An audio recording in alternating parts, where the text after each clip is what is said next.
Okay, hopefully that was successful. I noticed in the last two broadcasts that you might get an advertisement popping up.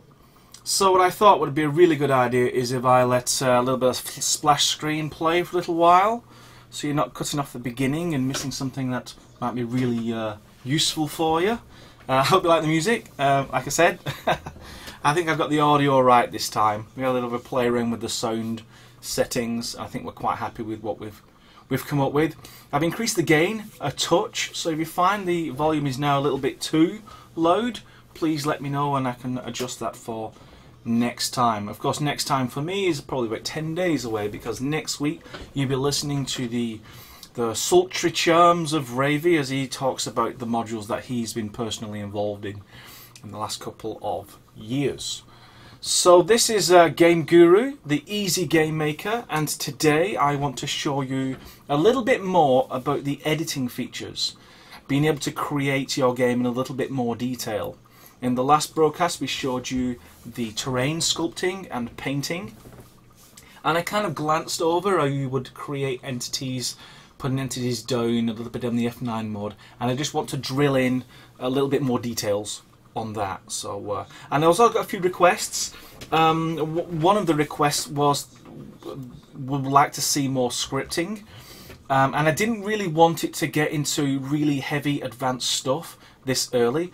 So what I'm decided to do really is cover most of the software in general, and then if I'm still getting lots of requests for scripting help, then definitely we'll headlong into advanced mode, and I'll probably start teaching a little bit of programming if that's what you like. But some other areas of the software I think most Game Guru users, especially new users, might want to know about, and so I'm going to have a look at that. And of course, once 20-30 minutes is up and there's no more requests, if you still want me to show you some scripting, then I'll go and do that for you, no problem. So this is a screen you've never seen before in the broadcasts, because I usually skip past it by the time I start recording, which is the welcome screen, which tells you some basics on where you can go to find different things, and you can click here to go to the forum, and close will take you to a blank map where you can create your terrain and paint and all the rest of it. So we already covered terrain, so I'm not really going to tell you all the keys that I'm using right now. I'm just going to create some hills and create some sea, like so, and then we're going to paint a little bit of texture on this, a little texture around there, maybe create some rocky bits over here and down there, and then maybe some grass, because we all want some grass. Paint this all around the outside, and don't, like I said, if you've not seen, if this is the first broadcast that you've seen, don't worry about the huge lime green shade. This gets turned into real geometry when you actually go playing test game. Because what I actually want to show you today is the entity features. So what we're going to do is drop in an entity. So we click Add New Entity, and we'll choose the maybe a tent. So we go to Buildings and choose a tent. I want to walk through all the controls for the widget. Now, as you know, we've got free flight mode. So if you hold down the right mouse button, you will actually be able to zoom in and get a proper perspective. If you press G, you go to the top and press F, and it takes you back where you started. And I want to demonstrate the widget. Now, the widget was requested by the community because prior to this, all you really had was the ability to click on an entity and drag it around.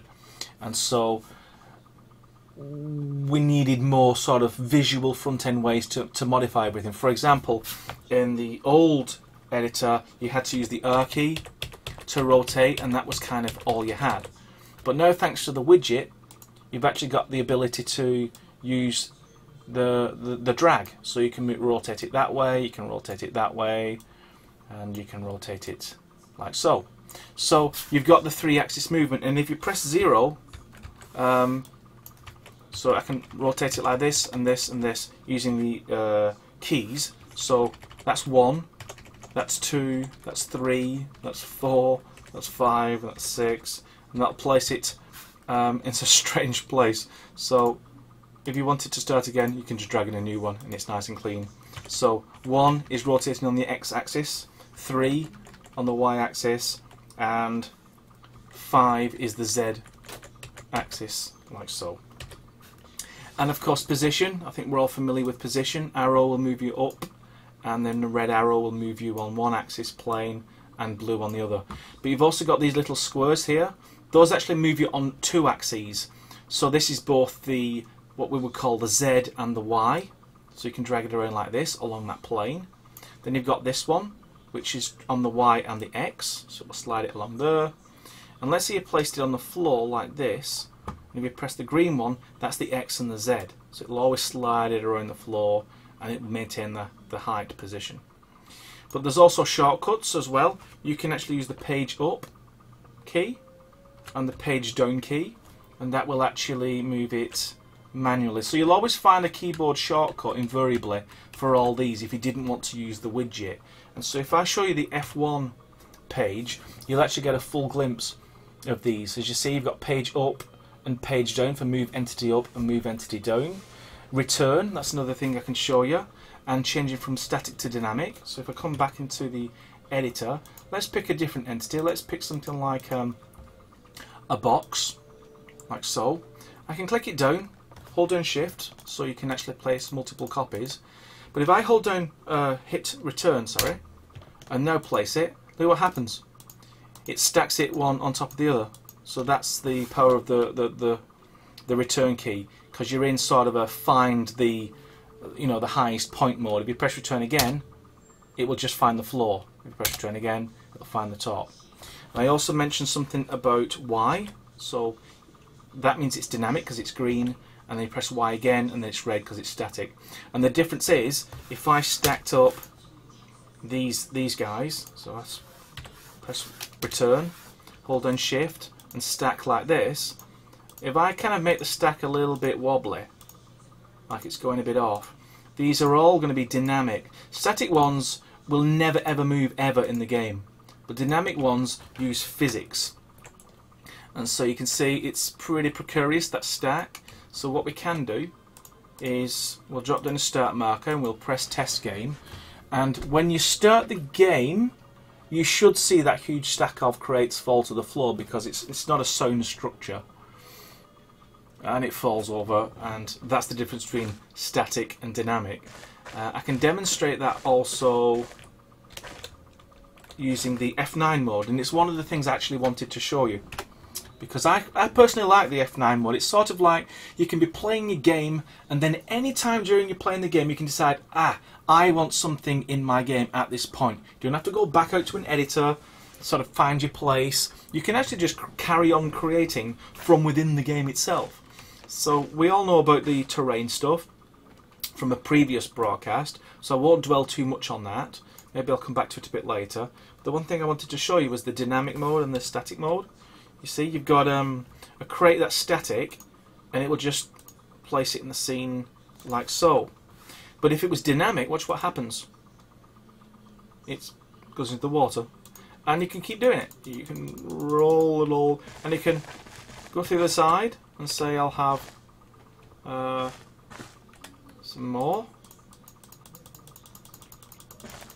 And those are dynamic. They're actually physics boxes, and you can create as many of them as you want, and entirely dependent on what you want. So there's some of these, and then we can have crate that's dynamic, and put it on the roof, and now it's all falling off the roof.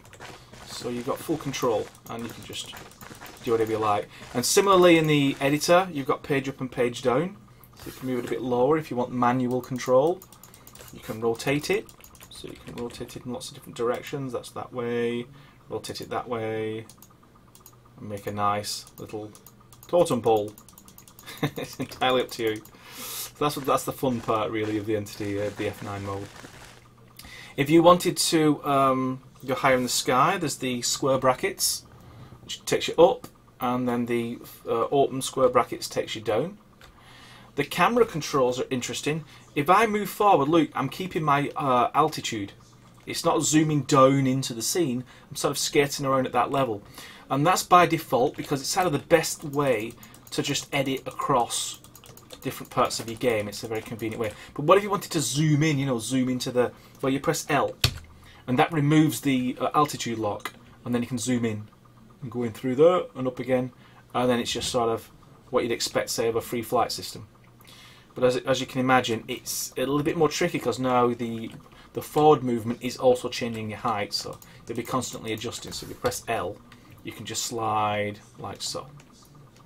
And of course gravity, let's say you didn't want gravity, just switch, that restores gravity, and then press G again, and then you've got gravity back on. And as like I said, as soon as you do the square bracket, the right square bracket, it basically switches gravity off so you can slide around and do this. And then when you want to resume the game, you just press F9, you land back on the terra firma, and then you can carry on playing your game. Now this isn't necessarily a well-designed level, I've just gone crazy and just added all this stuff down. But you can only add entities that you've actually selected in the IDE. So if I go to F9, press E, look, I can only have the tent and the crate, that's it. What if I wanted some barrels? Barrels would be really good, wouldn't it? So before I do that, I'm just going to create a nice plateau. So I'll change terrain mode to the flattening tool. I'll make that a bit bigger, and then I'll walk across. And that's another cool feature. You can actually change the. Let's say you try to, wanted to get across a river. You could actually just build the floor.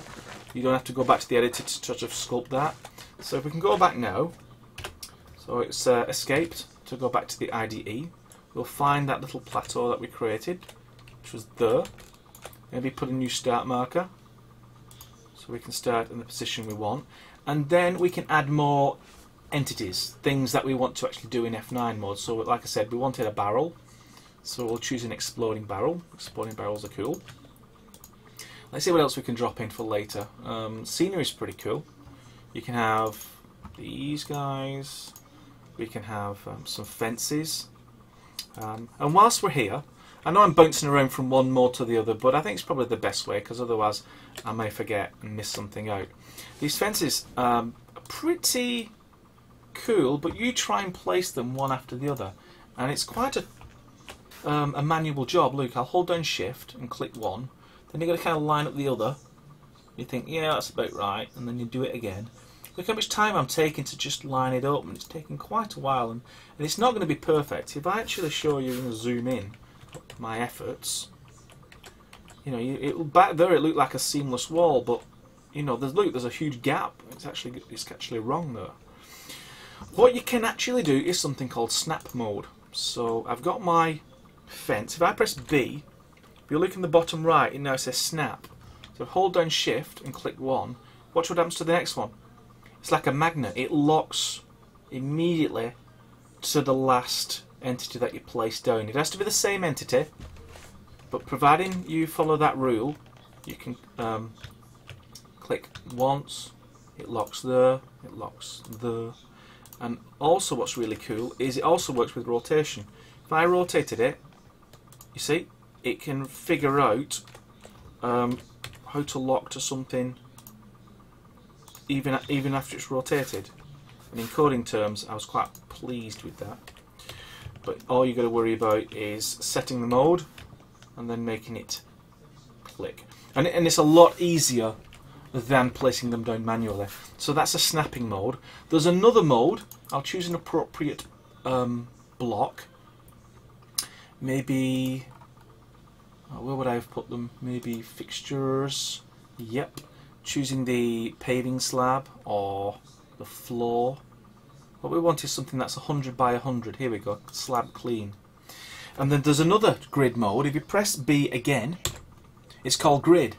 And have you noticed now it's actually aligning to 100 by 100 grid. If I hold down shift, I can place down exactly on this grid. And you'll find there's some entities, and certainly entities that have been produced in the store, where they actually align to 100 by 100, so you can actually use this grid mode. But then there's other things that aren't using that. Let's say this one, 200 by 200. You see, it wouldn't work. You click once and then you're sort of halfway in and halfway out. But if you actually use snap mode by pressing B twice more, holding down, it will snap perfectly into place, and it makes it very cool. Now currently I'm having to hold down Shift, and I'd like some feedback as to whether you actually like this feature or whether you want to do something like, I don't know, caps lock. So if you've got caps lock on, it will just automatically allow you to place lots of similar entities down. And it's these little tweaks that, you know, we want feedback on, because it will just create a better experience for everybody else. So, and of course you can actually do that in the F9 mode as well. We've got our barrels, we've got some other things. If we jump into test game now, I'm going to show you the barrels, because the barrels have a different physics shape. So the boxes had a box shape, and barrels have a, well, I'll show you. Press E, find your barrel, and then you notice they act like barrels because they're cylinders, so they roll down. It's a pity we don't have a weapon actually, because these are exploding barrels and we can blow them up. But you know, perhaps we'll do another broadcast where we'll call it a destruction broadcast, where we just keep blowing stuff up in lots of very interesting ways. So you can see the power of F9. You can pretty much stay here and do your little details. So, oh, I think there should be 3 barrels here, and then you run over here and say, oh, we definitely want some here, and you can choose. Maybe we can create a wall of these so you can't get past them. Whatever you want to do. And we've got our fence, so you can place that one down. So, and it goes like that. So the terrain mode, oh, there's another thing I wanted to show. If you go to this, and you've got like a water body like this, and you notice it follows the terrain. But what you can actually do, let's say you wanted to build a bridge across that water, all you're going to do is nudge it up a bit with page, and it changes it from follow the floor to keep its current height. So you can see it's got its own height now. And when you place them down, these are static by the way, and let's get rid of that now. They're actually physics. Look, I'm walking on them, I'm not sinking through them. As you place things down, they instantly become part of the physics universe. So you can actually create a bridge in F9 mode, and if it's a huge valley you can do that as well. Just make sure you don't fall over, because you probably fall to the floor if gravity was off, and then you have to start again. But the good news is you're in F9 mode, so you can just press the right square bracket, and then you can just fly back onto the bridge. And when you're on the bridge you can press F9 to land, and then F9 again, you can carry on editing. That's kind of how it works. So that gives you some idea of F9 mode. I'll just make sure I've not missed anything out. So obviously in the last broadcast we also talked about being able to paint the terrain. We talked about that last time, and those are all the entity mode that you can use those keys. So that will come back out of there and go back to F1. So I've shown you all that. Auto flatten and spray mode. Those are unique cases, and I'll show you exactly how they work. Let's say I wanted a building near this hill, but I don't want to sort of see underneath the building. I want the landscape to flatten. So if I pick say this building and then place it down here, watch what happens. It flattens the area around it, so the building, it's almost like a construction project where you flatten your foundations before you build. You don't build a house on a slope. It wouldn't be very structurally safe. So that auto flattens, but you can switch that off. If I go to another hill, like this one, but then I press U, notice the colour is slightly different. It's pure red, whereas with auto flatten on, it's sort of a purpley colour. So I switch it to that, it doesn't auto flatten. And to demonstrate spraying, I'll probably use something like Foliage, because you'll probably use spray a lot with this kind of thing. So if I pick a tall palm tree and I place one down, it would take you quite a long time to ding, ding, ding, ding, ding, ding, ding. What you can actually do is press I, and now you're in spray mode. And you'll see a little bracket in there, it says spray mode and the status bar. So you just hold down, you don't have to hold down shift this time. Spray mode is auto shift enabled. So just click with the left mouse button. And you notice it just doesn't keep adding trees, because if you did that, there would be too many trees. You'd be forever deleting them. What it does, within a specific radius, it generates up to 10 random elements, whatever they are, trees, bushes, enemies, whatever they happen to be. And then once it gets to 10, then it will delete the oldest one and reposition a new one. So the idea is you can spread a lot of trees without it getting too dense, because you don't want too many trees because it's going to impact your performance. In the future, we're going to do some optimizations for foliage. So that's vegetation on the floor, grasses, shrubs, small trees, large trees. And we're going to have a system, probably employing something like hardware instancing, where you could do a lot of trees in your game, but with very few draw calls. Right now, each one of these trees is a single draw call. And what I mean by that is if I just move the start marker to here, and then do test game, I'm going to show you the status panel, and I'm going to explain what you're looking at. So there's your physics in the background. There's your trees, and you'll notice at the bottom of this first panel it says draw calls 845. That means it's asking the graphics card to send 845 things to be rendered. And when you get to these sorts of, 1,000 draw calls, it will start to impact your performance at some point. So the technology would be to, all these trees are the same, all the slightly, the slightly different positions, slightly rotated in a different way. They could all be done with like one draw call using a hardware instance technique. And then obviously there's less draw calls, which means you get a faster frame rate and everybody wins. So that's something we will be looking at. It's on the voting board, and when it goes live you'll be able to vote for that particular feature if you want to put an insane amount of trees into your game. And whilst we're here, whilst we're on this panel, it gives me an opportunity to show you what it all means. The one at the top, AI, that measures how busy the AI system is. So if you had lots of characters running around and hitting the building, then and trying to chase you down, and resolving pathfinding around obstacles, then the AI red bar will be quite high. And when it is high, you kind of know that you've probably got too much AI going on and you should try and reduce by reducing the number of enemies or keeping them invisible, unspawned until you get near enough to them, and then you can spawn them into life. You've got physics, which is how many dynamic objects and dynamic entities are in the scene colliding with each other. It's pretty clever. We use something called Bullet, which means it's highly optimized, it's used in a lot of games, and if two entities come to rest, they're removed from the simulation. So the physics can handle itself. But if there's lots of stuff moving, like you're creating lots of stuff and it's rolling down a hill, and the physics bar will be quite high. Vegetation, that's the grass. As you can see, it's not taxing it at all at the moment because we don't really have a lot of grass being rendered. So that's what that next bar is. Shadows is bouncing up and down because, as you can see, we've got quite a lot of shadows here.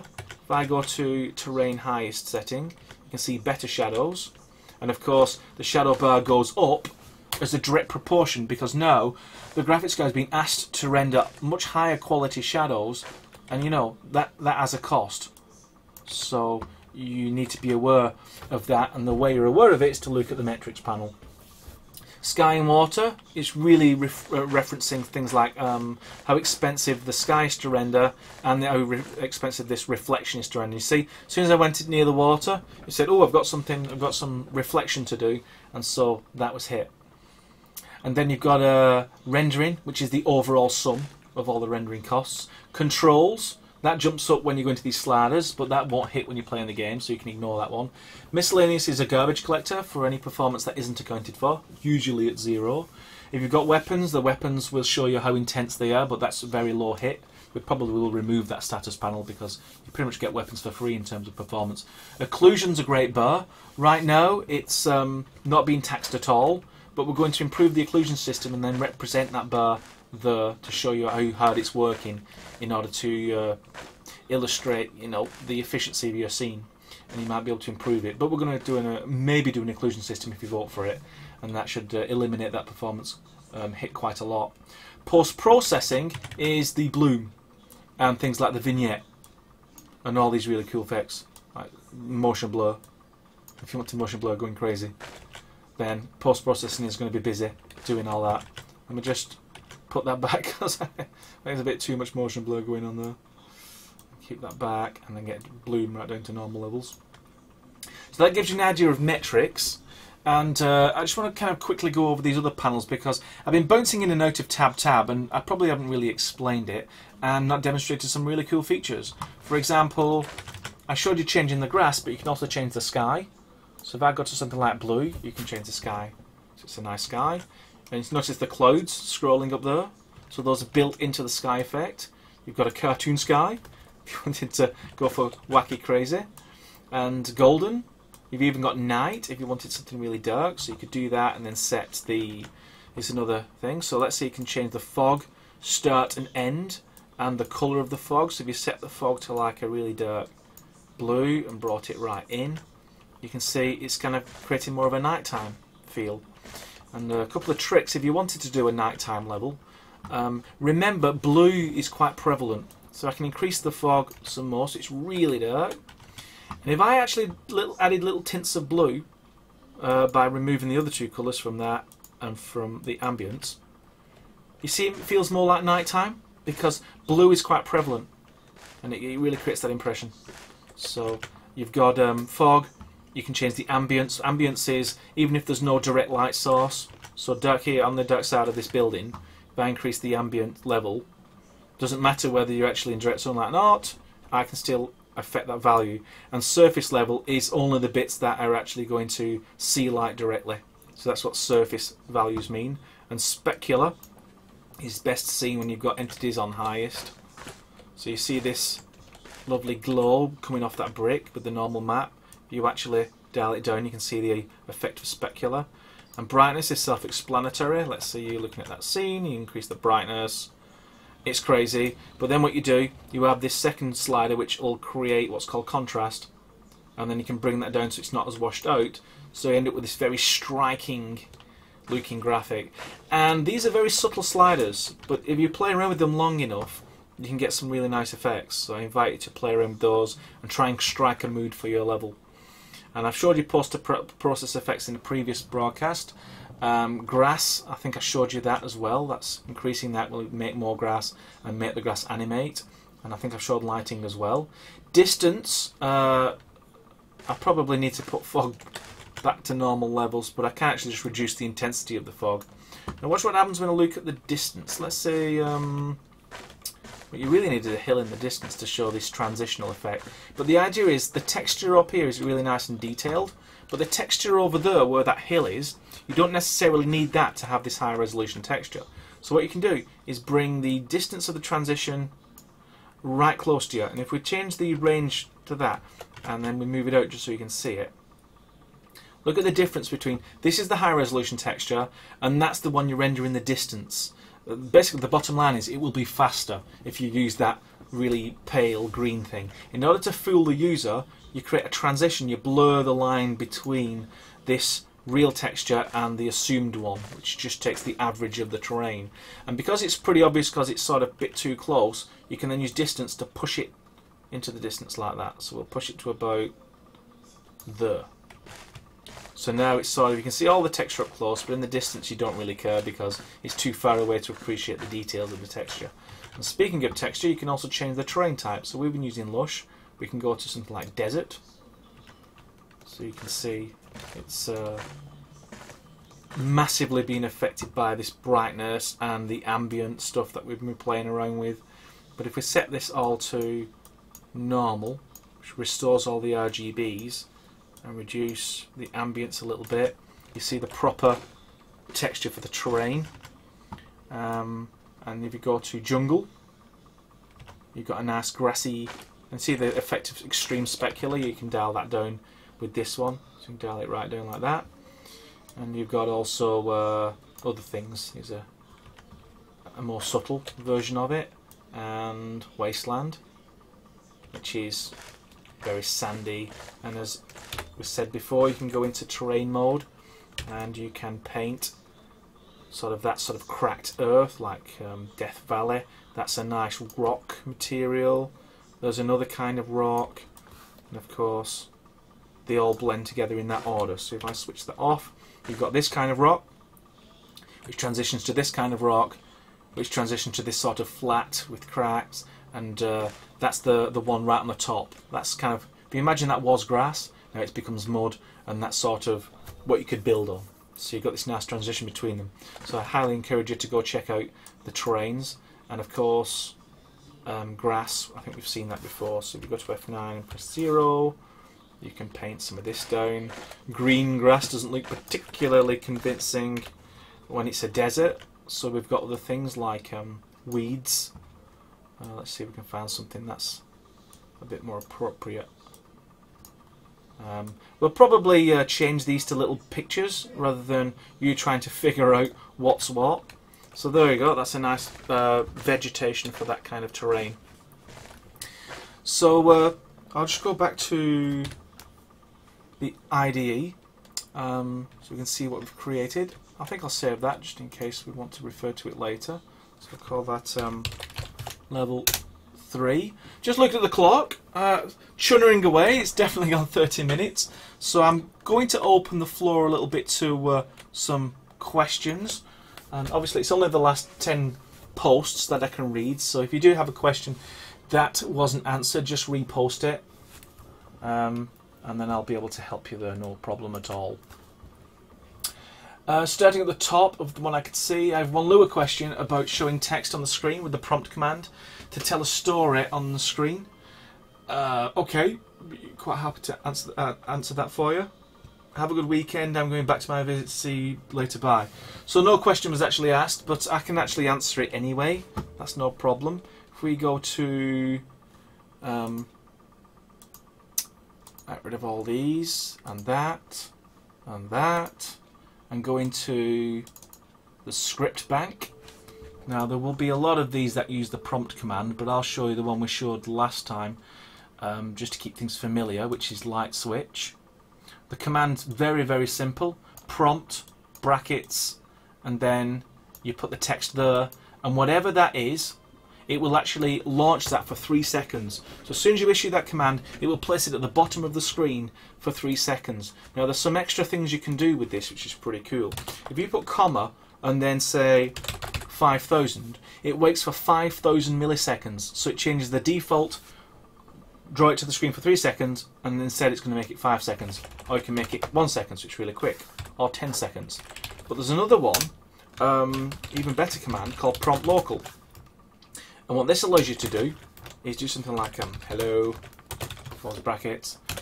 And what this is, actually, it will place the text where the entity is.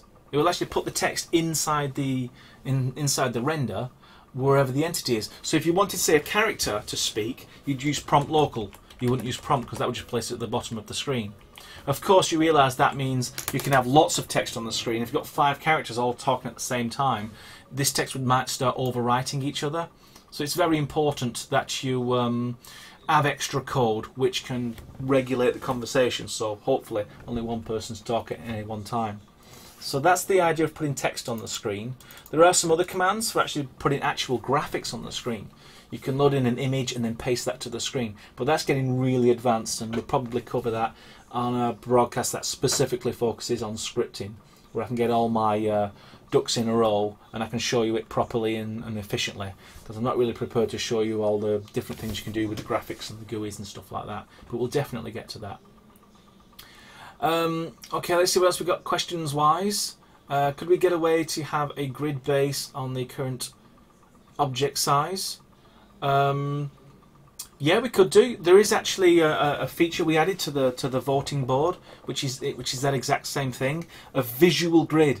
So you can actually see the grid laid down in front of you like a blueprint, and then you know that grid size, and you can change the grid size. So there may be a button in that feature where whatever entity you're holding, it auto adjusts the grid size to that. So you don't have to use the 100 by 100 grid. But you'll find that the snap mode kind of already does that. It just doesn't give you the visuality. So if I extract that and go to snap mode, I'm already on snap mode, and hold down shift, it kind of already knows the size of that particular entity. But if I change the entity to something else, for example this crate, it now adjusts to the size of that, you see, even the different dimensions, because this particular crate's longer than it is wide. So you can actually see it already does that. So the snap mode's pretty clever. It figures out the size of the entity and then it creates a grid for that. So that's how that one works. Don't know, I missed the first half hour. Don't worry, it's been recorded. As soon as this broadcast is over, you'll be able to click a button and then watch it all over again. You can play it back later. Yep, okay, cool.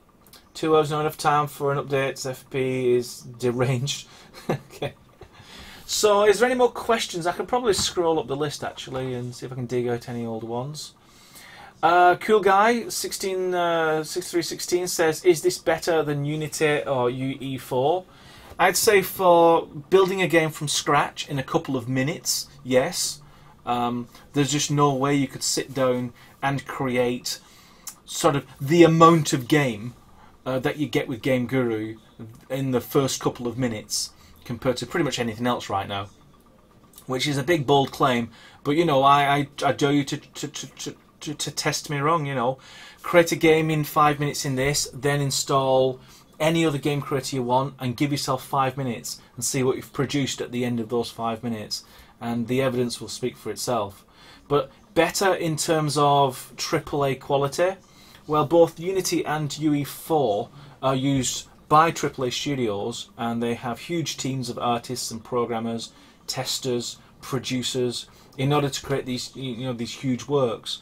So if you're geared for that, if you can create a team and get your pipeline all sorted and create graphics, then yeah, you can create great results. But you have to work for it. There's a certain level of skill you need to be able to pull all that together, which is why we created Game Guru. We wanted to kind of get rid of that. We didn't want to promote the fact that you had to do all this extra work.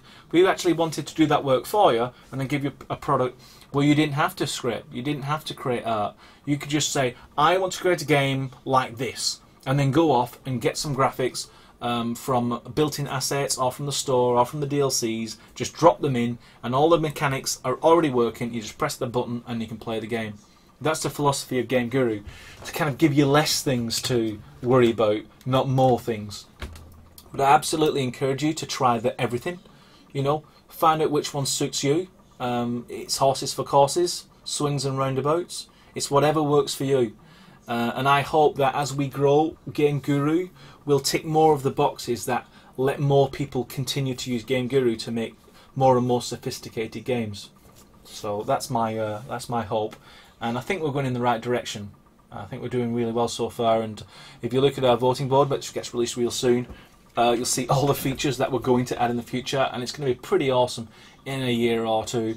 And we're going to keep developing this year after year as well. So we're not going anywhere. Game Guru is just going to keep growing and growing. Is the engine free? Well, it's very affordable on Humble Bundle right now, so I invite you to check that out, because there's lots of other cool game making stuff that you can get at the same time. So it's definitely worth grabbing it now if you want to. Scrolly. Yeah, I think we can all hear me. Otherwise, I've just been talking to myself for 41 minutes.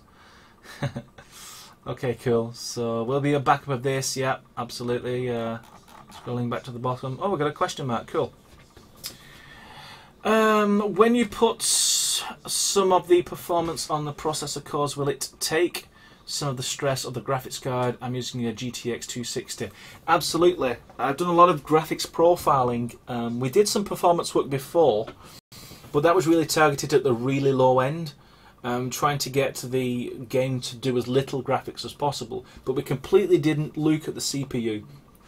But during my profiling, I discovered that even when you're doing the GPU stuff, when you're sending stuff through the shaders and things, it's using up the CPU. The CPU has to schedule all these instructions before it gets sent to the graphics card. And that part really gets choked up. Not least because the CPU also has to run the entire game and all its logic. So one of the things we've been doing is moving a lot of our core engine stuff to C++.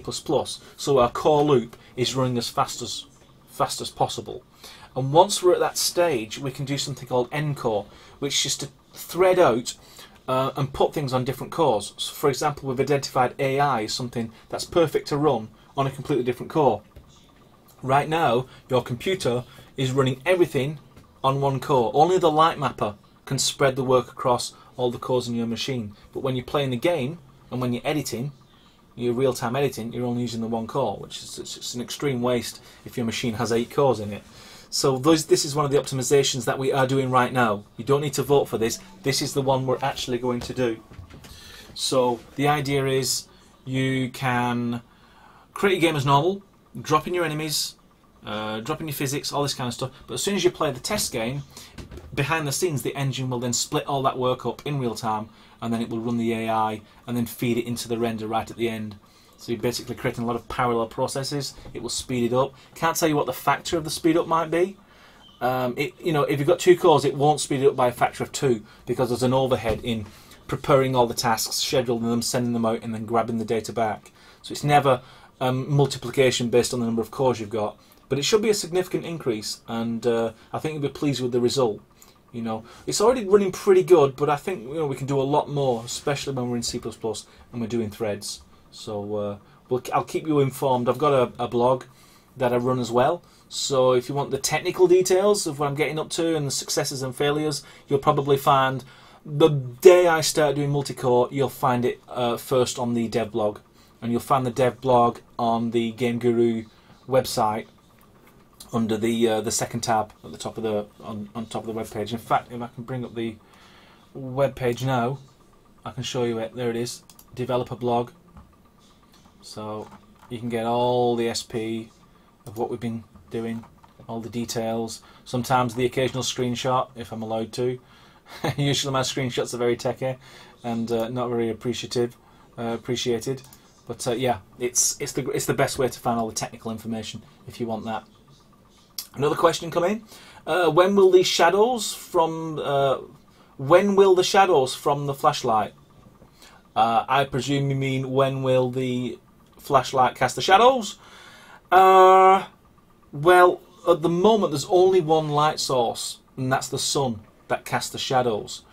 There is a feature we added to the voting board which allows for what's called global illumination. That means every light source can cast a shadow, and every light source can bounce off a surface and influence the final colour of whatever it bounces its light onto. It's called global illumination. It's quite advanced. It may be a bit of a performance hit on some people's systems, but that would allow you to get these shadows being cast from a flashlight. We did think about the idea of hacking it in, so as soon as you switch the flashlight on, you would kind of move the sun to where your flashlight is in order to create shadows from there. But we thought, no one's really going to appreciate a big hack like that. You expect multiple shadows in games of today. So we've added it as sort of a big GI feature on the voting board, and hopefully people will vote for it, and then they'll be able to see that effect. And it should look pretty cool. Question, would it be better to run the physics on the CPU or GPU or use auto? Well, we're using Bullet physics, and with Bullet 3, which we may upgrade to, they claim that they can run the physics across multiple threads. I had a pretty quick look at the source code, and it didn't seem that easy. It's not like we can just switch it on. You have to create some additional classes and then simulate the scene through those and then collect the data and all that kind of stuff. So it's a possibility that we can run it across the CPUs. We could maybe move the whole thing over to something like PhysX, which actually does a lot of physics simulations on the GPU for stuff like particles and non-critical game physics. So in the distance, let's say you got like a lot of boulders rolling down a hill, bouncing off other boulders and then splashing into the water. Because the player is never affected by those boulders because they're all happening in the distance, those are like non-critical physics systems, and you can actually put them on the GPU and you can get a lot of dynamic physics happening in the scene. So that's how you would have it on the GPU. Whether we move to that, it's entirely whether you want to wait months for us to scrap our current physics system and add a new one in its place. That's all it really boils down to. At the moment, in the features that we put on the features board, on the voting board, we haven't included how long that feature will take. And we might add that, because it might have an influence on whether you vote for it or not. If you think, that's a really cool feature, we should definitely have that, and then you find out that it's going to take 6 months, you may not have voted for it. You know, you may have voted instead for 5 smaller features that you could get within a couple of weeks. So we'll keep that door open. We'll ask for more feedback. If you think you do want a kind of a general estimate on how long each feature will take, then we'll be quite pleased to add that. It gives you some more information you can act on. I'll just have a scroll around the comments. I think we've done really well, actually. I think everyone's got the answers that they want. Now, I also kind of played around with the idea that we shouldn't stick to this hour. You know, I don't want to fill it up with bump if no one has any more questions and we've shown what we wanted to show that day. So otherwise, you know, it can get very regimental, and then we'll just be sort of filling time with waffle. And I don't really want to do that. I'd like to keep these broadcasts, you know, concise and full of information. And then as soon as you finish watching, then you can watch the next one. They don't last long on Twitch. I think they last 3 days or 7 days or 14 days. So what we've started doing is exporting them almost immediately to YouTube. So you'll never lose any of these broadcasts. They will be available on the Game Guru YouTube channel within days of the broadcast being completed. Using PhysX would also allow you to put Game Guru on the NVIDIA channels. Yeah, absolutely. That will be one of the benefits. But as I said, it's quite a big job to convert all our physics system to PhysX. It's nothing that will daunt us. We actually programmed PhysX once before. We did a PhysX screensaver that shipped with the NVIDIA driver software. So that was a really good collaboration with us and NVIDIA. So we're quite familiar with the current state of PhysX from, say, 3 years ago. I understand recently that they've added other things like extra GPU effects, destructible physics, character physics, stuff like that, and you know, enhanced vehicle physics. But a lot of these things are also available in Bullet, and we already have Bullet and it's working. So there's an equal argument for sticking with Bullet and adding all the rest of the things that you would expect. And if we do want GPU physics, there are other ways. We don't have to use NVIDIA's physics.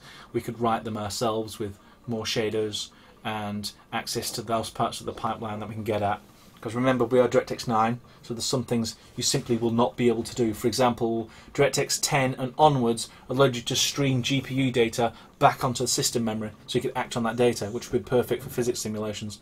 And DX9 doesn't allow you to do that, or at least officially. There may be a hack for it, but I'd need to do some research into that. So, unless there are any more questions, you want to see anything, any editing features you're not familiar with, I'll show you the F1 mode. If there's anything there you want me to demonstrate, I'll be quite happy to do so. But it sounds like everyone's quite happy. No one has any urgent burning questions. So I'll probably give you another 30 seconds to post anything, and if you don't want to, then that's great. And I can end this broadcast a little earlier and get a nice cup of tea.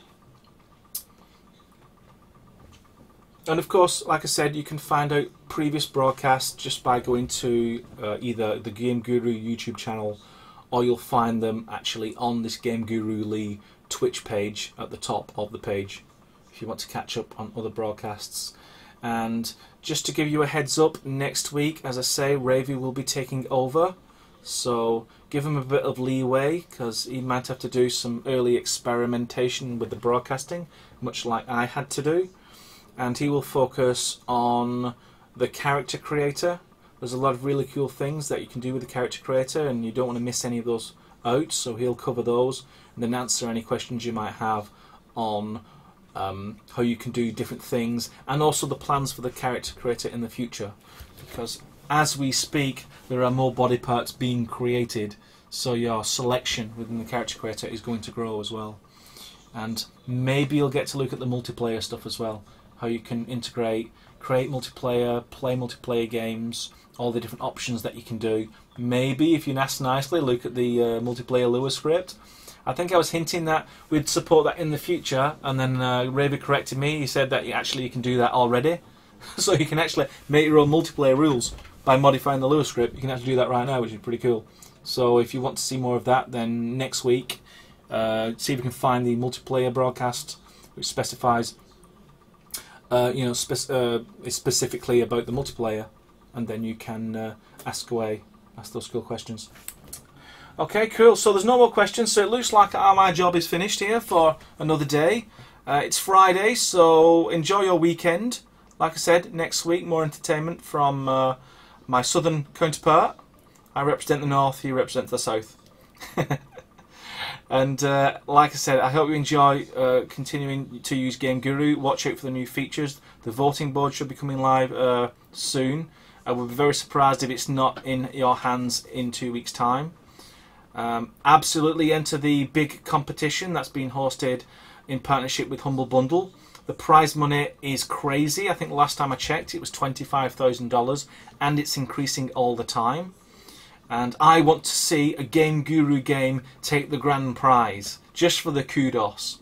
So brush up on your skills, have a really great game idea, knock something out, create a standalone executable and send it off to the competition.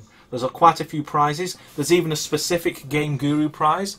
So if you're the best game that was done in Game Guru, we've got a special prize for you as well. So we have our own little prize. So I do highly encourage you, if you're in the spirit, to actually go out and create a cool game. You can use all the assets from the store, from the ones built into the software, or from the DLCs. Create a cool looking game, get it submitted. Who knows, you might win. So, thanks very much, thanks for your attention. I'll be back in about 10 days. Like I said, next week I'll be at Brighton Conference, so if you're there, maybe we'll bump into each other and we'll have a chat and we'll talk geek. But until then, thanks very much for your attention. I hope you enjoyed the broadcast, and I'm going to switch back to my logo that was lovingly prepared by Ravy. He's a bit of a closet artist, so until then, I'll say goodbye and thanks for your attention.